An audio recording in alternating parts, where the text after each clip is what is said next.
running? I think so. Cool. I'm just paranoid. Go ahead and make sure. One last time. See, we're blinking red. And we are. Good. We are. Because I've done that once or twice. You get all done. It's like, wait a minute. Ladies and gentlemen, you notice in this interview, he gets to wear sunglasses. I'll take mine off. I'll take mine off. You hold them. Okay. Now you joked You had a giant glare. Yeah. Good afternoon. My name's John with thepinetree.net, and I have the great honor of being here with Rico Aller. Good to see you, John. Glad you're here. Hey, thank you for letting us talk to you for a few minutes. Now, this is one of our little candidate interviews, trying to let people know kind of a little bit of the who, what, where, and why on the people who are running for the various offices. So, you're running for state office. This isn't county supervisor. This is tell us. So, where, if people who are not familiar, where does the general layout of the district? The geography is absolutely spectacular. I mean, it's the most beautiful district you could possibly imagine. It starts up in Auburn and Newcastle and Placer County, and then El Dorado County. It's everything from above Cameron Park all the way up to Tahoe. Right. And then it's all the following counties complete: Amador, Calaveras, Alpine, Mono, Tuolumne, Mariposa, and Madera. So at least if you got to work the district, it's not bad. I mean, it's not bad scenery. Oh well, man, every day you get to see some beautiful stuff. You've got the entire Highway 49 corridor with just goes through. I was born here, raised here. You know, this is my country, but the prettiest country in the whole world. Now, I know you were a state senator before, correct? Yes. Now, I know you did some really, some pretty progressive things. I know. Tell us a little bit about those years and what you'd like to learn from those and bring those into the future. Well, when I was there the last time, I ran in I was elected in 96. I served from 96 to 2000 in the state assembly, 2 terms. And then I served in the Senate from 2000 to 2004. And then I narrowly lost a race for Congress in 2004, and I left politics and went back to private life. And I've been running the business since. Now, for people to get perspective on it, that was Dave Cox followed you in that? Dave Cox followed me in the Senate. Okay. Exactly. Okay. Exactly. And actually, he was my seatmate. Okay. At the assembly when he first came there, and followed me in the Senate. Dave's a great guy. He passed away last year. I'm really sorry. The experience of being in office then was a great education, and I had this silly notion that people could be persuaded to do the right thing if you just explain to them how silly the decisions they were making were, what the effect they'd have on the economy. Yeah. And boy, I was pretty Pollyannic. I got there and found out that they just don't care. Got it. I mean, just really don't care. The people in power have an agenda that's so, honestly, just so socialist.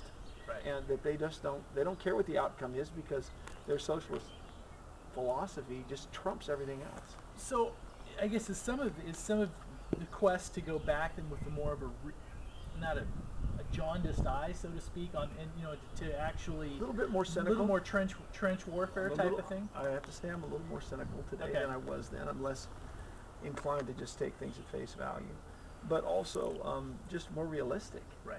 Understanding that understanding people for who they are and their ideology for what it is.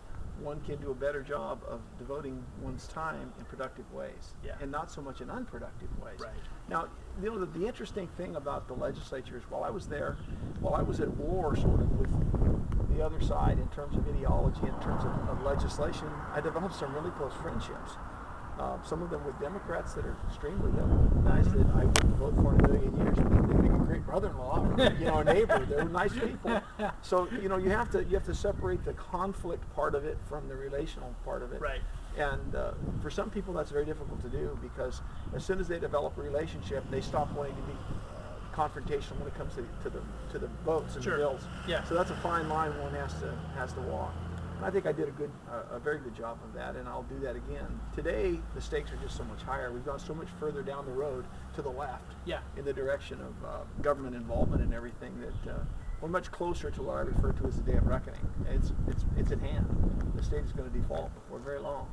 People are going to stop loaning us money. We're not going to buy our bonds anymore. So I think now is the time. I wouldn't have returned to the arena except for the fact that it's just so close to the edge. We absolutely got to have some people there that know what to do when this happens. I guess from working on the minority side of it, expected minority side, what are some of the realistic goals you'd have? I mean, what are some of the goals you'd like to see happen that think would be done? Well, I think that there's a good likelihood that some of the really, really repugnant legislation like AB 32, the Global Warming Initiative, California and its hubris passed thinking they're going to solve the world's global warming problems if we have one, and doing it in a very silly way. I think there's a really good chance that that will be, if not repealed, will certainly be set aside or put back because it's just people don't know on that one, and those put some really onerous burdens on heavy equipment usage, farming, everything else.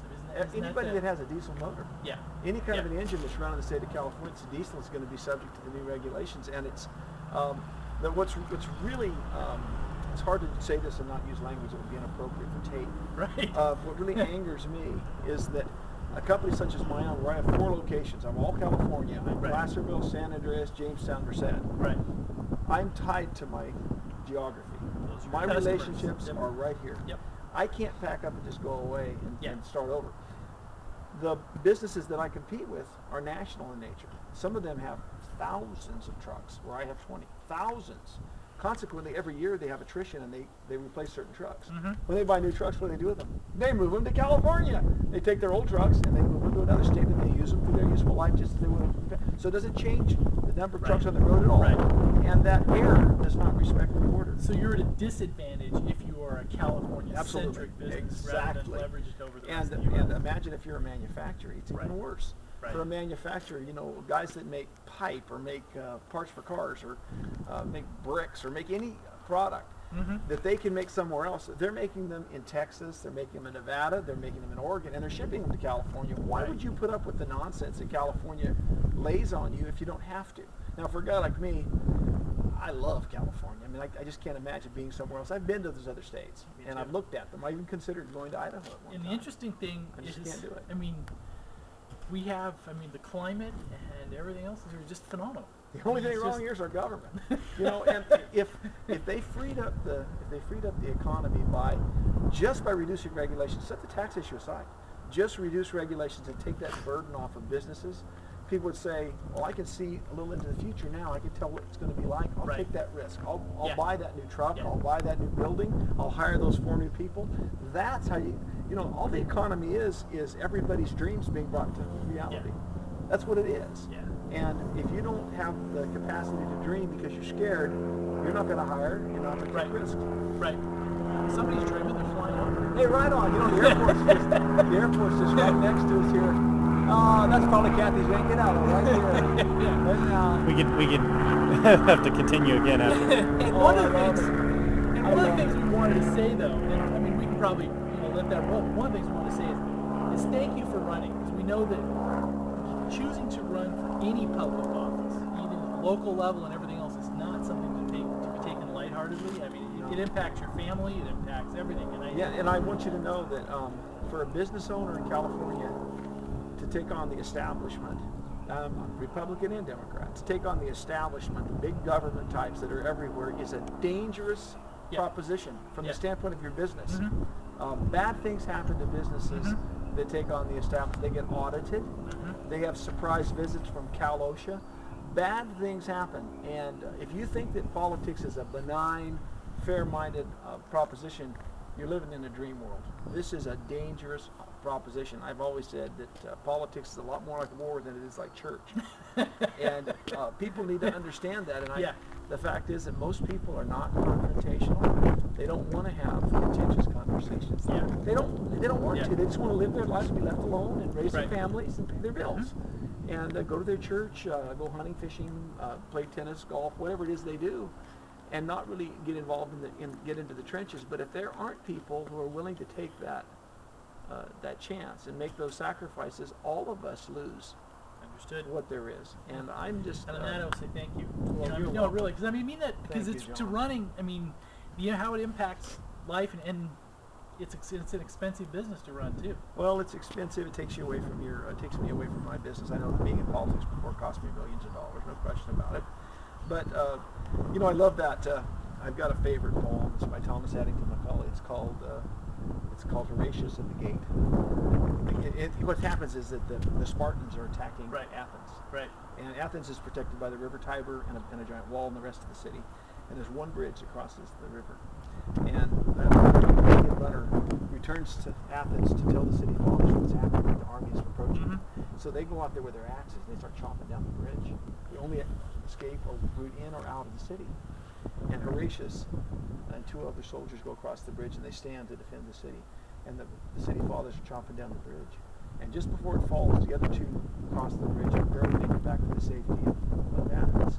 And Horatius is left alone. The poem ends, "Then stood forth brave Horatius, the captain of the gate. To every man in life death cometh soon or late. And how can man die better than facing fearful odds for the ashes of his fathers and the temples of his gods?" Isn't that good stuff? It is. I love it. I love it. It gives me chills. It gives me chills. Thanks for spending a few minutes with us. Thank you, John. All right, Appreciate thanks. it to be here.